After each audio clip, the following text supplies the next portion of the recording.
Today, we're starting to explore a topic that's absolutely essential for anyone in a leadership position. How to manage fear and anxiety in the corporate context. Why we even fear and are anxious. Because only when we understand what causes fear, we can start to manage it. Human beings evolved in cooperative groups, and fear has long played a role in shaping social structures and interactions. One of the million-dollar questions is fear always bad? Welcome back everyone to this week's episode of The Mammoth in the Room. Nicholas Bocconi, CEO of Mammoth Leadership Sciences. Today, we're starting to explore a topic that's absolutely essential for anyone in a leadership position. How to manage fear and anxiety in the corporate context. This topic is again a very broad one. And there is quite some science to cover to make it tangible. So we'll go into the topic in at least 2 episodes because our promise is to base our theories on science and facts.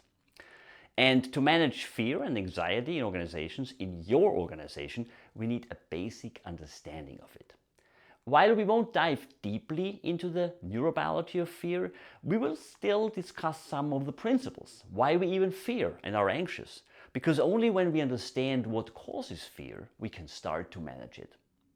And we also don't want to fall into the trap or illusion so many theorists or maybe romanticists fall into, who unfortunately try to convince us, you, to believe through their seminars, books, etc., to start thinking one can eliminate a survival mechanism shaped from evolutionary perspective for millions of years. Yeah, fear stood the test of time completely. And suddenly no one needs to fear nothing anymore. Complete BS. Scientifically completely unsustainable from experience perspective. If one has ever been part of a team as a leader or a member, absolute nonsense. And in summary, comparable to still believing the world is flat. But before we begin, make sure to subscribe and follow our podcast for deeper dives into the science of leadership. Give us some reviews on the YouTube channel or wherever you get your audio podcast from.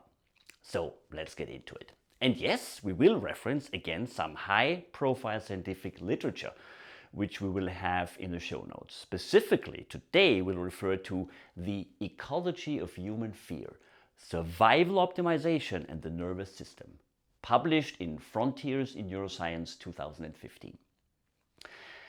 All right, fear can be seen as an adaptive response enabling humans to detect, assess and respond to threats in ways that enhance survival. It triggers a range of physiological and behavioral responses, all designed to prepare the body for action in the face of danger. Fear is an emotion deeply embedded in the evolutionary history of humans. In ancestral and unfortunately also in certain today's environments, responding to threats efficiently meant and means the difference between life and death. Humans needed to react to predators, environmental dangers and social conflicts to ensure survival. These evolutionary pressures helped shape the neuronal circuits responsible for processing fear, with particular emphasis on the fight, flight, or freeze responses. The brain systems governing fear have evolved to prioritize efficiency and immediacy. Fear responses are largely automated, occurring before conscious thought, which allows for rapid responses to immediate dangers. However, these responses are also flexible, allowing individuals to adjust their behavior depending on the perceived level of threat. For example, while a predator's sudden attack might trigger an immediate flight response, a looming social threat might generate anxiety, which prompts planning and avoidance rather than immediate physical escape. So let's go a little bit into the neurobiology, just a bit. Stick with me, it's worth it. Obviously, the nervous system plays a central role in regulating fear responses. The amygdala, a small almond-shaped region of the brain, is one of the most well-known centers for fear processing. It helps detect threats in the environment and triggers the necessary physiological responses. When a threat is detected, the amygdala activates the hypothalamus, which in turn activates the autonomic nervous system. This system controls bodily functions such as heart rate, blood pressure, and respiration, ensuring the body is prepared for either fighting the threat or fleeing from it. And in this article I mentioned, it is outlined that fear operates on two different pathways in the brain. The low road. This is a fast subconscious response pathway. It allows for quick reactions to potential threats, often before the brain has fully processed the danger. For instance, jumping away from a snake-like object on the ground before realizing it's just a stick. And then the high road. This slower, more deliberate pathway involves the prefrontal cortex, which is responsible for reasoning and decision-making. The high road allows for more measured responses, integrating sensory information and evaluating whether a perceived threat is real. These dual pathways show how fear has been optimized for survival. The low road offers speed and immediacy, allowing the organism to respond quickly to threats. Think you encounter a lion around the corner in your office. The high road offers accuracy, enabling more nuanced and strategic responses to danger. Think you encounter an ambitious or overambitious colleague who wants to feed you to the sharks in a company, in the boardroom. All right, since we now have talked about the pathways of our reactions, let's now move on with that knowledge to discuss fear in different ecological contexts to make it more tangible, relatable. Human fears can be broadly categorized into two types: proximal and distal threats, which represent immediate and distant dangers respectively. Let's talk first about proximal threats.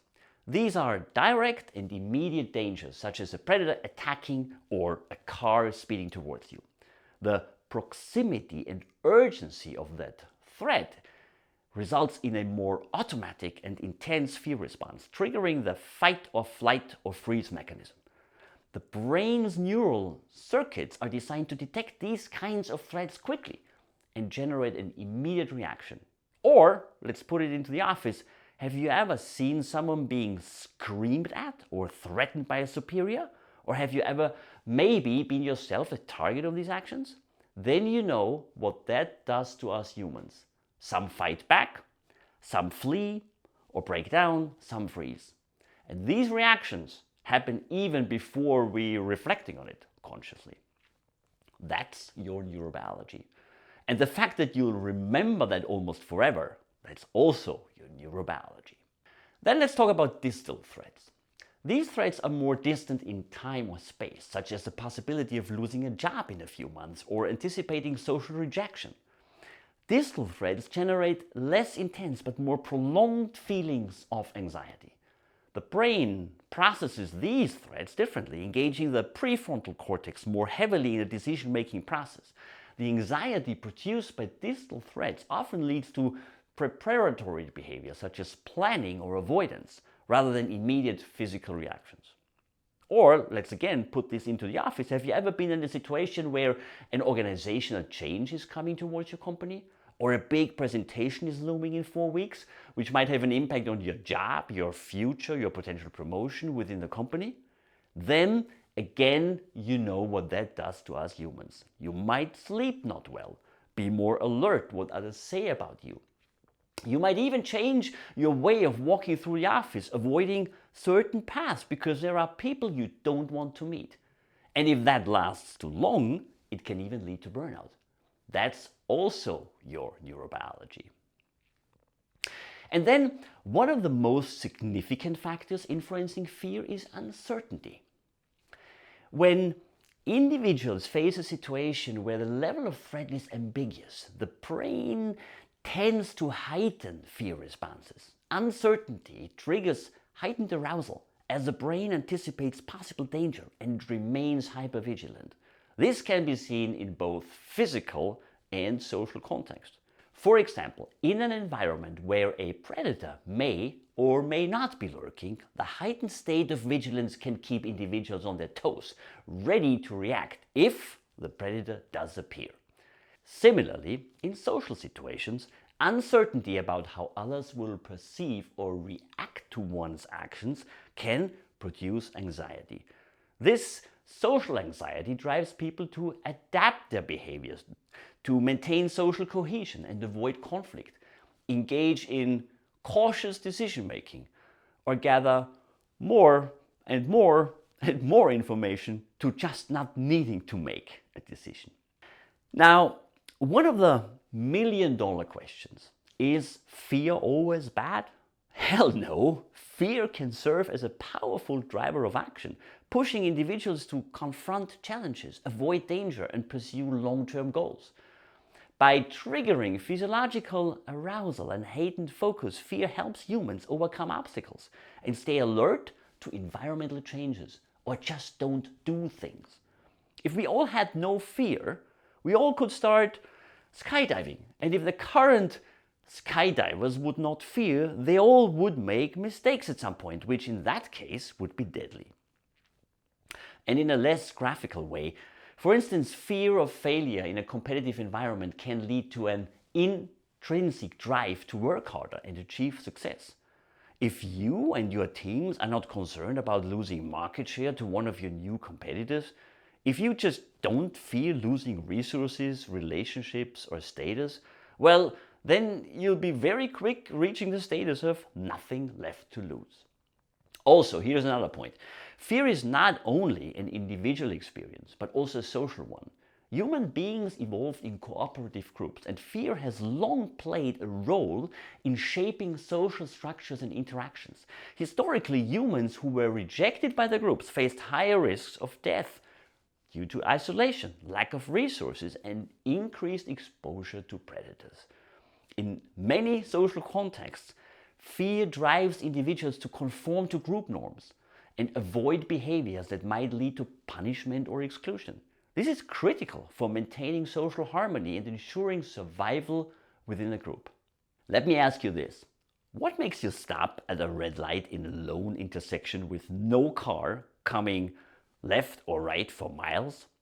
The car which is not coming? I mean, it doesn't even make sense to stop because there is no car.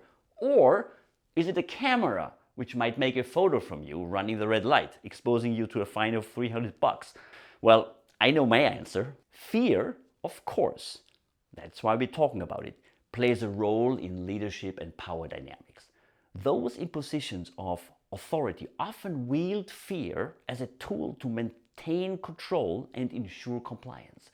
Leaders who can manipulate fear, whether consciously or unconsciously, can influence group behavior, fostering loyalty or submission. This has evolutionary roots in hierarchical systems, where dominant individuals ensured group survival or tried to ensure group survival by maintaining order and protecting resources. I'm not saying this is good. I'm just saying that it is. So we need to manage it instead of wishing or reading or trying to seminar it away. And we need to manage it because excessive use of fear, and that happens a lot in companies, as a social control mechanism, can have negative impacts leading to chronic anxiety, stress, and social instability. Pathological fear manifests in the form of anxiety disorders, phobias, post-traumatic stress disorder. These conditions occur when fear responses become exaggerated, persistent, or detached from actual threats as a state of being. So, while fear is necessary for survival, modern environments where existential threats are less common can lead to overactive fear responses. This is particularly true in high-stress, competitive environments where social and psychological pressures are constant. For instance, in business environments. Fear of job loss, fear of failure, fear of social rejection, fear of not meeting expectations. These are all prominent in modern society. And here's the thing, while these fears may not directly threaten our physical survival, they still activate the same neuronal pathways that evolved to handle life or death situations. I have a whole section about that in my book where I write about the fact that our human brain, when we watch it through, for instance, MRI, still runs all the neurobiological processes, no matter if you're really chased by a lion or if suddenly you're screamed at during a presentation in the boardroom. And our modern society specifically is characterized by a chronic fear, a persistent, low-level anxiety about uncertain futures, potential losses, and social dynamics. This chronic fear can have a range of negative effects, from increasing stress levels and impairing decision-making to contributing to mental health disorders such as depression and anxiety.